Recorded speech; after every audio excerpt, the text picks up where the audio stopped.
Peace, peace. Welcome back. You know what it is. You should know by now. If you don't, do your due diligence. You feel me? Do your due dilly. All right. So, yeah, man. You know, I've been preaching this, and I'm gonna keep preaching this. You know, and I'm gonna let y'all know something. You know, cause you know, a few of y'all may not know this, so I'm gonna let y'all know something. You know, the highest science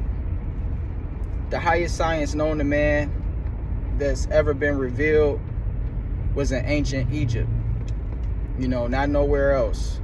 That's not to say that it wasn't other high cultures and other high civilizations, but ancient Egypt had the greatest knowledge. All right. And, you know, what we have now is just crumbs, you know, crumbs and bits and pieces, you know, from their table. Because there's so many things that just haven't been revealed because, you know, because a lot of things they don't want to reveal, you know, and just, you know, just through the matter of time, you know, you're dealing with an ancient civilization, you know what I mean? And so yes, the highest science ever known to man, you know, that was expressed in ancient Egypt, right? And so now when you're talking about the Bible is an esoteric teaching in many different ways, basically expressing some of the sciences that was realized in ancient Egypt. You know what I mean? And so, you know, the Bible is today's mystery system. You know, just like Bobby Hemming would say, you know, the mystery schools were shut down. You know what I'm saying? But it's true, you know.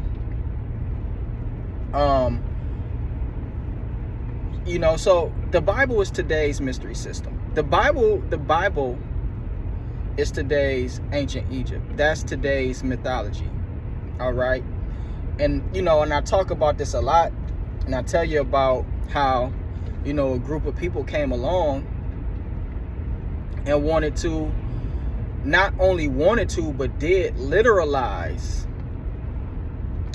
the whole thing and took away the true science out of it, you know, because prior to the Romans occupation, you know, in Egypt, you know, Christianity was beginning to take place, because Christianity is nothing but Greek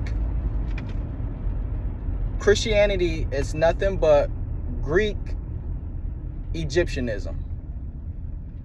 All right, it's Greek Egyptianism, and so what you have is Egyptian ideas being expressed through a new language, through a Greek language. Okay, and now it becomes, because you got to understand that, you know, even when you're talking about Christ, right? We know about the Charis, Christ, the Christos, the Charis. That the Charis was the Egyptian mummy, because the whole point of the mummy was to rise again. That's the Lazarus. The Lazarus is the risen mummy. That was to rise again. That was the rebirth, the life after death. Okay, and so then it becomes the Christos, then the Christ, which means anointed one, because, you know, all of these sciences and this knowledge, you know, it pinpoints, you know, an understanding and a knowledge which was later on gnosis, you know, that was understood and realized inside of, I guess you could say, the disciple. And so, you know, you got to really understand what's going on and what's taking place. So Christianity is nothing more but Egyptian science becoming Greek and expressed in the Greek language now, and being mutated and symbolized and just kind of being reworked, you know, into the Greek language, into a new thing. All right. So, but everything is, I'm not sure if I can say everything is still there, but it's all still there. So that's what Christianity is. And so the early Greek transforming ancient Egyptian knowledge into the Greek. Well, first thing you got to understand, though, is that the Greeks didn't do anything. The Greeks enforced the ancient Egyptian priests, the ones who complied, because the ones who didn't comply was put to death.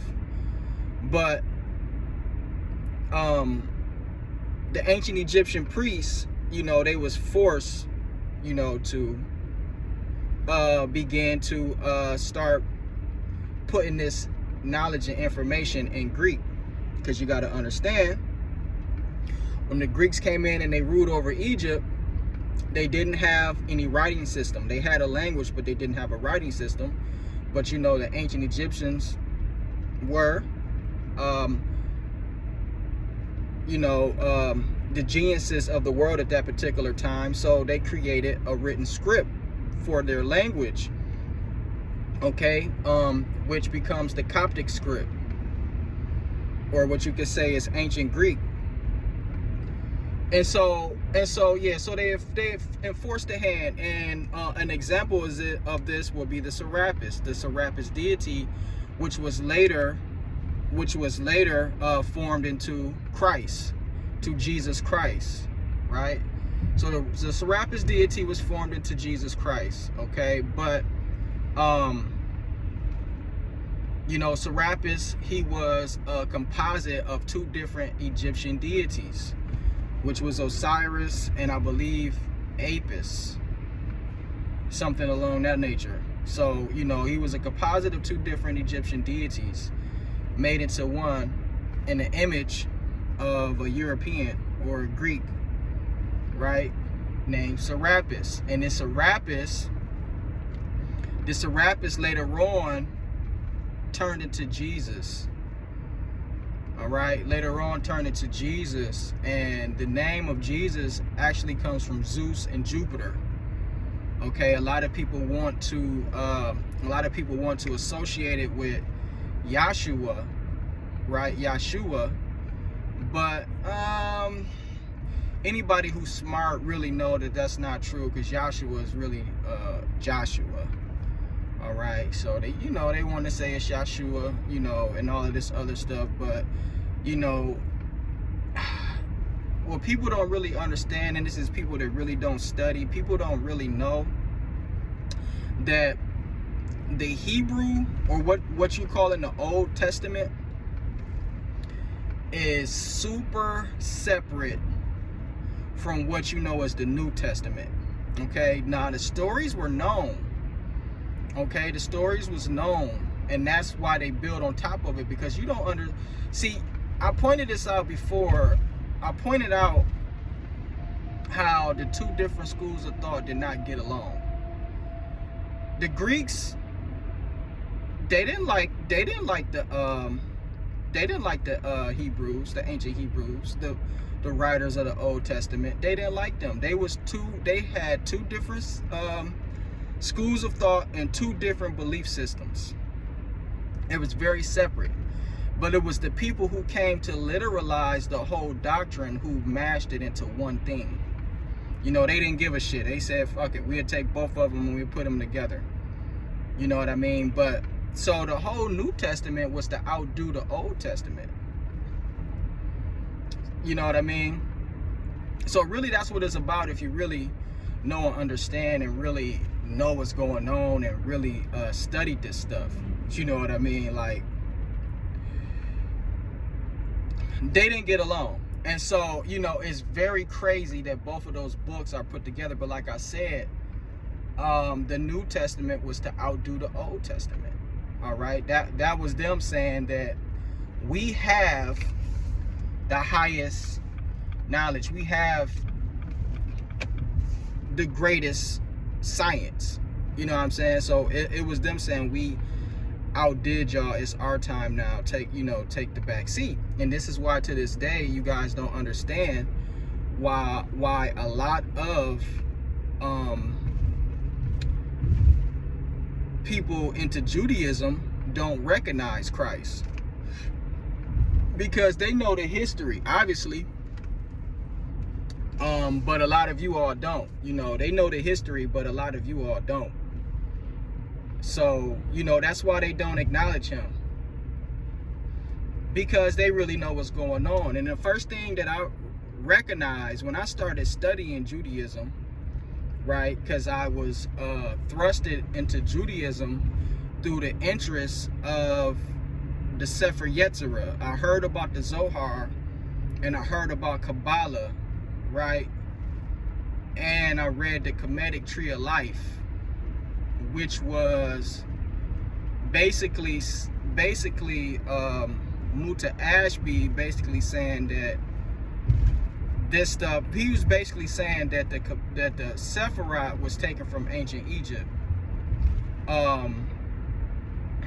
And I don't know, but that's how I got into it. And so so anybody who knows and understand, like, if you study in Kabbalah, you study in Torah, because they're one and the same. You know what I mean? They're one and the same. So through the Sefer Yetzirah, you know, well, I probably expressed this before, but some really strange things started to happen, you know, when I started to study the Sefer Yetzirah.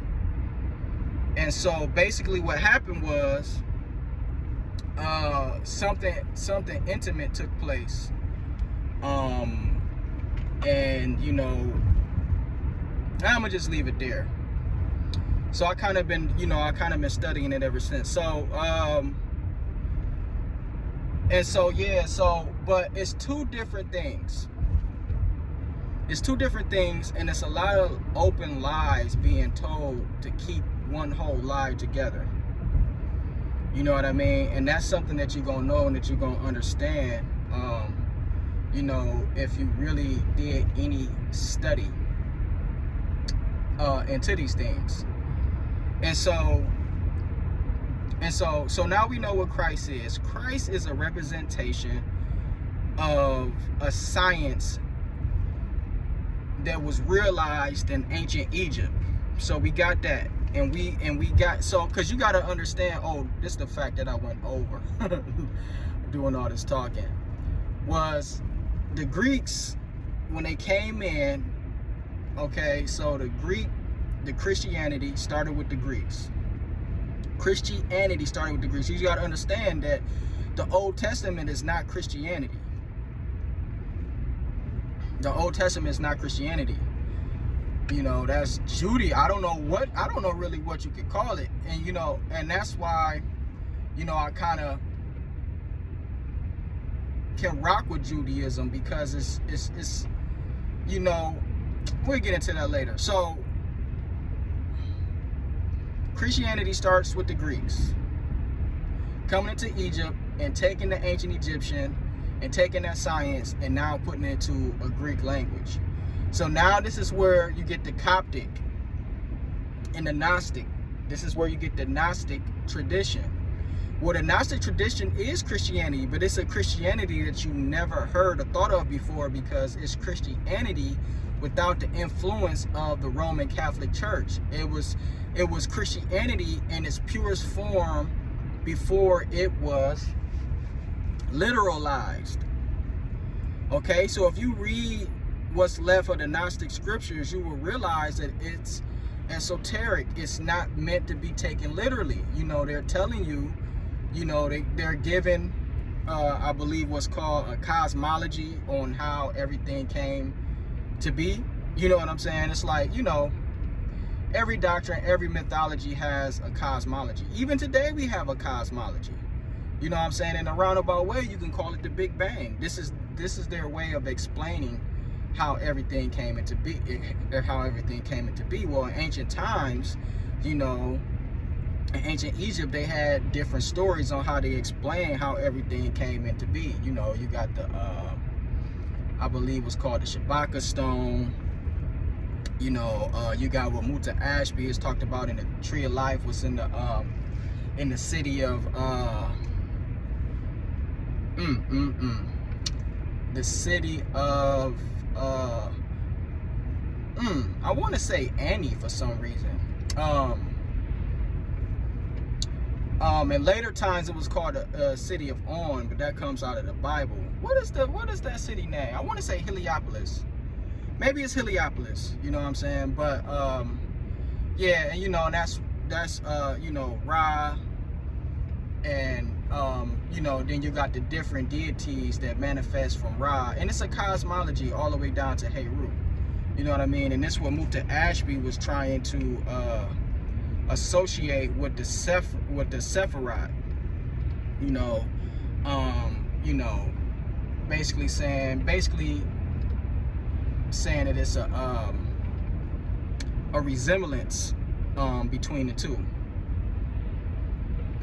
You know what I mean? So, but yeah, anyways, I can go on and on. But anyways, you know, so the two is separate. So we understand what Christ is and what Christ is really about. Christ is just a manifestation of the ancient science coming out of ancient Egypt, of the science of being born again, which was later, right, implemented in secret societies. Because you got to understand that this whole Jesus thing plays a really serious role in secret societies. Why? Because being born again symbolizes so many things. And if anybody has any type of study into secret societies and into Masonry, then you have an understanding of, you know, being born again. You know what I mean? So now that goes into Freemasonry. So now we understand what this New Testament stuff is. We understand what this Christ thing is. We understand what the science of it really is and where it comes from. But now, what is this Old Testament thing? So we understand that the ancient Egyptians had the highest science, right? And we understand what the Christ thing is. And it's just, it comes straight out of Egypt, right? But now, what is the Old Testament? See, and so the Old Testament is one of, from my research and my perspective, is one of the most trickiest and guarded historical documents. Because, for one, it's the foundation of the book. And you got to understand that they sought to literally literalize this stuff. This is how dumb that they think people are. They sought to really literalize this stuff, but the whole time, you know, never teaching it that way to their own kind.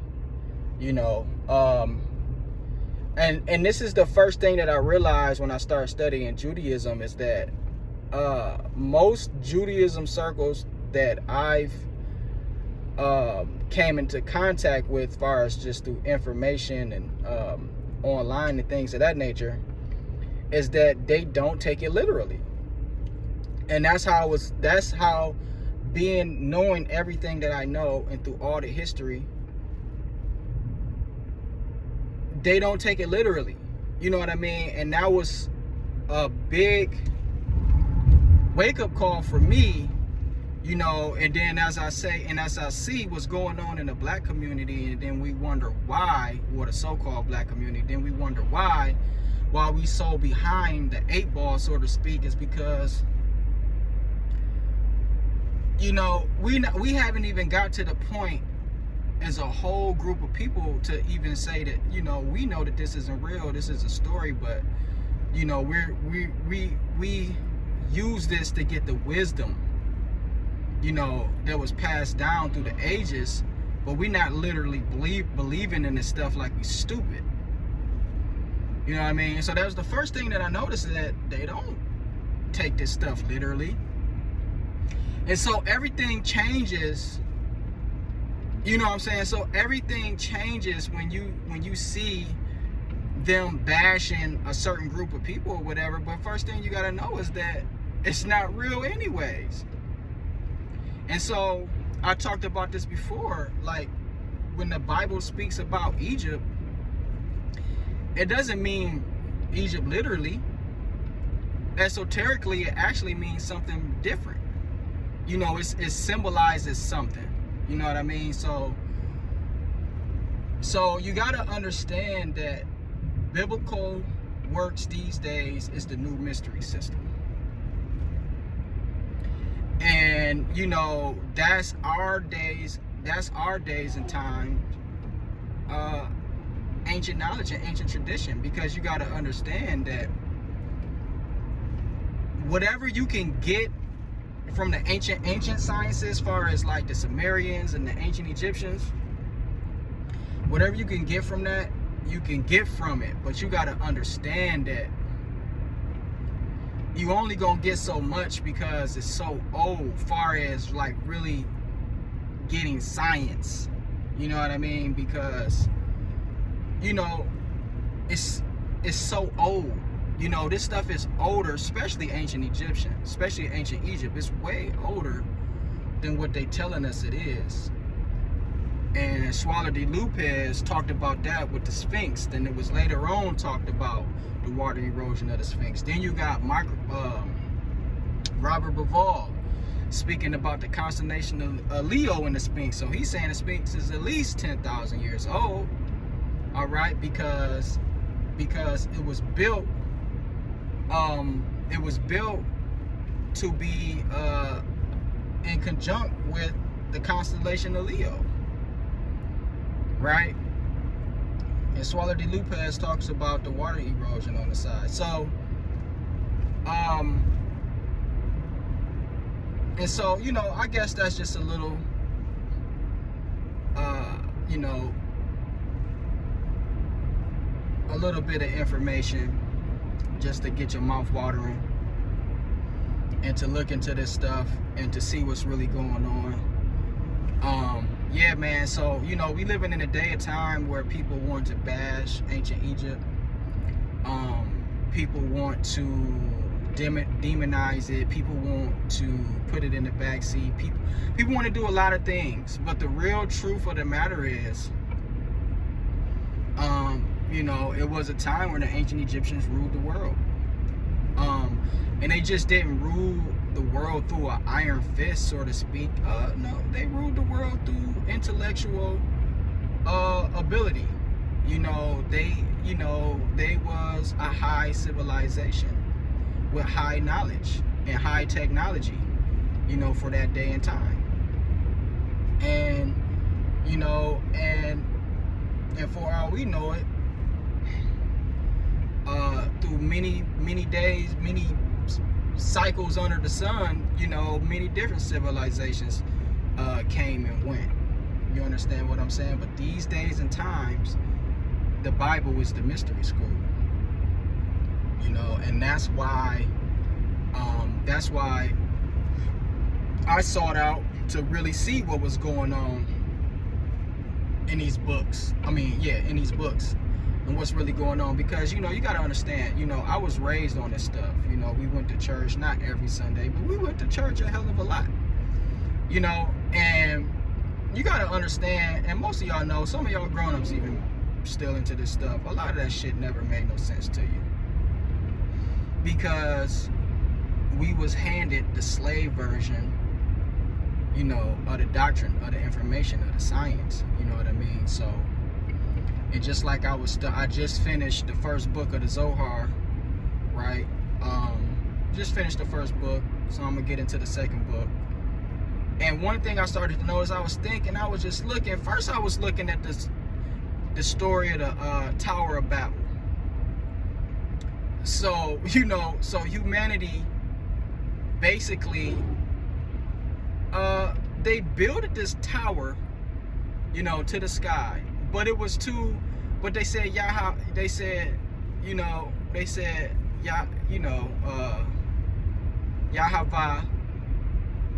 he came down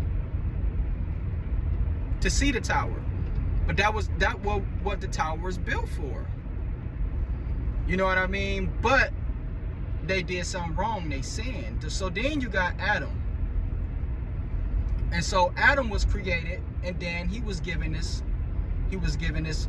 information, right? He was given this information, and then he sinned. And then you got Noah. He saved the world. He was the first savior.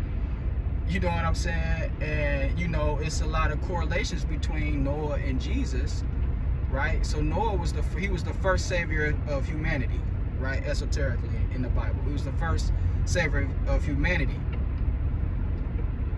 But then Noah sinned, and you want to know how? Well, you ask how Noah sinned. Well, he got drunk and exposed himself. You know what I mean? Then you got Solomon. You know what I'm saying? Solomon. So you got, and so I started to look, and I seen that all of these people, they invoked the Spirit of God, but none of them could handle that energy. And that's what I took from them. That's what I seen from it. They was invoking the Spirit of God, but they couldn't handle the energy. You know what I mean? They couldn't handle the energy, and that, you know. And so a lot of times you see people on the path, and you wonder why. You wonder how people go crazy, or people lose it, or people fall off the path. A lot of times because that energy, people can't take that energy. You know. And I made a song, "You Must Prepare for the Master." You know what I mean? Because, and so that's how I look at things. I look at things esoterically, and I always look at it from an alchemical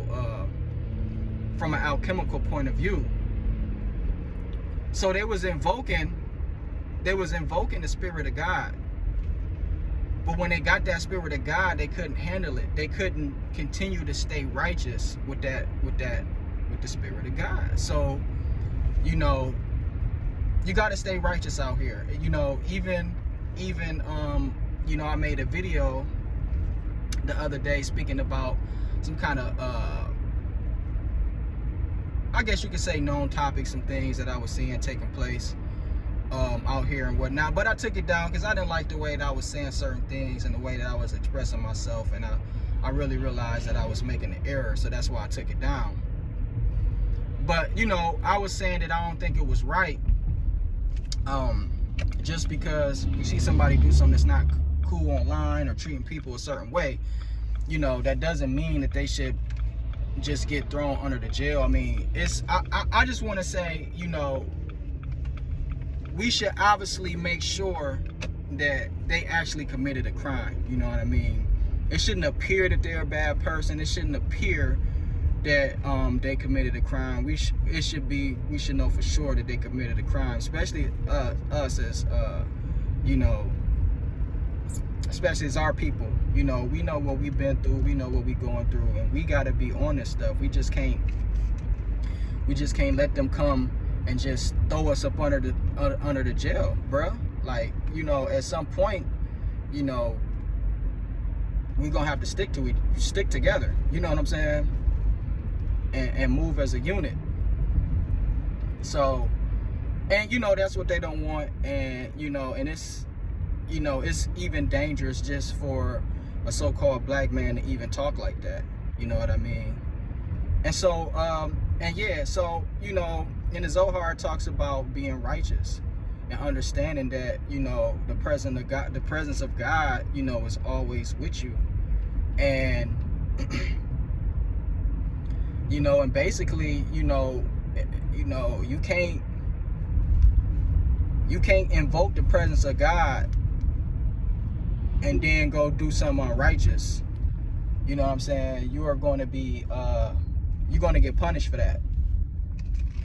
You're going to get punished for that. And that's what I see taking place.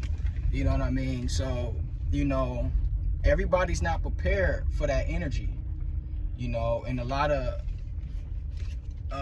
new age information, we call it the higher self or whatever. But a lot of people ain't ready for that energy. And this is how you see people, you know, getting that energy, but just not doing the right thing with it. You know, I'm gonna shut down. I've been talking for a long time.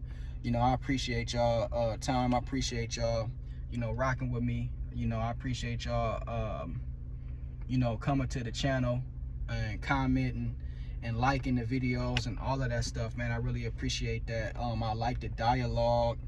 You know, let me know how you feel about these topics. Let me know how you feel about this information. You know, cause yeah, man, you know, this religious stuff, you know, when you really look into it, man, it's really dangerous. It really is. You know, you got a group of people saying that they superior over everybody else, and they really believe it. You know, they really believe it. So this religious stuff is really serious. You know what I mean? But y'all gotta wake up. You know, this world ain't gonna change if y'all stay asleep. You know what I mean? We gotta wake up, and when we wake up, we gotta act like we woke. You know what I'm saying? You don't wake up just to stay in the bed. You wake up to get out the bed and get moving. So peace, y'all. I'm out.